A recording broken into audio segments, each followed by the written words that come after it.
Good morning મિત્રો, તમારું હાર્દિક સ્વાગત છે આપની સહિયારી યુટ્યુબ ચેનલ એમડી એકેડમીમાં। તો મિત્રો આજે આપણે વાત કરવાની છે ગુજરાતની બધી જ એક્ઝામ માટે મોસ્ટ ઇમ્પોર્ટન્ટ કરંટ અફેરની। તો મિત્રો ડેલી કરંટ અફેર લેક્ચરમાં તમારું હાર્દિક સ્વાગત છે। મિત્રો કરંટ અફેરની શરૂઆત કરીએ એ પહેલાં તમે મારી ચેનલને સબસ્ક્રાઈબ ના કરી હોય તો સબસ્ક્રાઈબ કરી લો અને બાજુમાં આપેલા બેલ આઇકન ઉપર ક્લિક કરી લો, જેથી કરીને આવનારા બધા જ વિડીયોની નોટિફિકેશન તમને મળી રહે। વધુ સમય ન બગાડતા મિત્રો આપણે આપણા કરંટ અફેરની શરૂઆત કરીએ। તો આજનો પહેલો ક્વેશ્ચન છે મિત્રો કે કયો દેશ 2025ની શરૂઆતમાં ભારત સાથે ફ્રી ટ્રેડ એગ્રીમેન્ટ વાટાઘાટને ફરીથી શરૂ કરવા માટે તૈયાર છે મિત્રો? તો યુનાઇટેડ કિંગડમ મિત્રો ભારત સાથે મિત્રો ફ્રી ટ્રેડ એગ્રીમેન્ટના વાટાઘાટો કરવા માટે ફરીથી તૈયાર છે। ઓક્ટોબર 2024 માટે ભારતમાં કન્ઝ્યુમર પ્રાઇસ ઇન્ડેક્સ અથવા કે છૂટક ફુગાવો દર શું હતો? તો મિત્રો 6.2%। ઓક્ટોબર 2024માં જે છૂટક ફુગાવા દર કે ભારતનો જે કન્ઝ્યુમર પ્રાઇસ ઇન્ડેક્સ કે તે મિત્રો 6.2% હતો।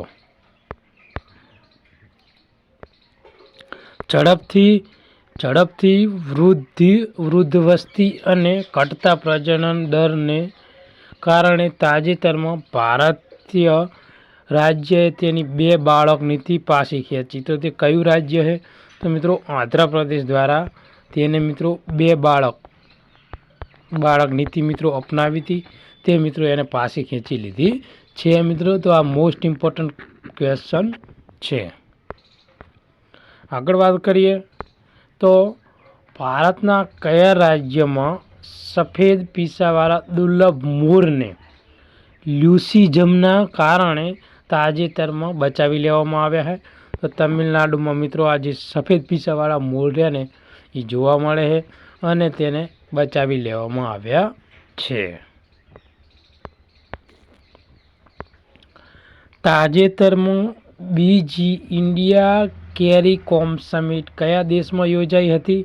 તો ગયાનામાં યોજાઈ હતી। કઈ સંસ્થાએ એરોટ્રેક નામનું પ્રાણી પ્રદૂષક સંશોધક ઉપકરણ વિકસાવ્યું છે? તો આઈઆઈટી બોમ્બે દ્વારા મિત્રો જે એરોટ્રેક નામનું મિત્રો જે ઉપકરણ છે જે પાણીમાંથી પ્રદૂષણને રોકે અથવા કે ઘટાડો કરે તે યંત્ર મિત્રો આઈઆઈટી બોમ્બે દ્વારા વિકસાવવામાં આવેલું છે। કયા દેશના માઓરી ધારાશાસ્ત્રીઓએ સંધિ સિદ્ધાંત બિલના વિરોધમાં હક વિરોધ કર્યો છે મિત્રો? તો મિત્રો ન્યૂઝીલેન્ડ દ્વારા મિત્રો આ વિરોધ કરવામાં આવેલો છે। વન ડે વન જીનોમ પહેલ ક્યાં શરૂ કરવામાં આવી હતી? તો નવી દિલ્હી ખાતે। ક્યાં? નવી દિલ્હી ખાતે આ મિત્રો વન ડે વન જીનોમ નામની પહેલ શરૂઆત કરવામાં આવી છે। કચરાને રિસાયકલ કરવા અને બંધ ટાંકી સિસ્ટમમાં પાણીની ગુણવત્તા જાળવવા માટે કઈ ટકાઉ જળ ઉછેર ટેકનિક ફાયદાકારક બેક્ટેરિયાનો ઉપયોગ કરે છે? તો મિત્રો બાયોફ્લોકલ ટેકનોલોજીનો ઉપયોગ કરવામાં આવે છે મિત્રો। અને આજના કરંટ અફેરનો લાસ્ટ ક્વેશ્ચન કે તાજેતરમાં કેટલા દેશોએ United nation sustainable development declaration પર હસ્તાક્ષર કર્યા છે?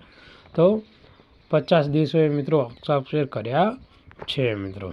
તો આજના કરંટ અફેરનો લેક્ચર અહીંયા પૂરો કરીએ છીએ મિત્રો। આવા જ ડેલી કરંટ અફેરના લેક્ચર માટે અમારી ચેનલને સબસ્ક્રાઈબ કરો। આ વિડીયો તમે ગમ્યો હોય તો લાઈક કરી તમારા બીજા મિત્રોને શેર કરો, જેથી કરીને આવનારા બધા જ કરંટ અફેર અને કોઈ બી ગવર્મેન્ટ એક્ઝામ રિલેટેડ અપડેટ માટે મિત્રો તમારા સુધી પહોંચી શકે મિત્રો. થેન્ક યુ, ધન્યવાદ.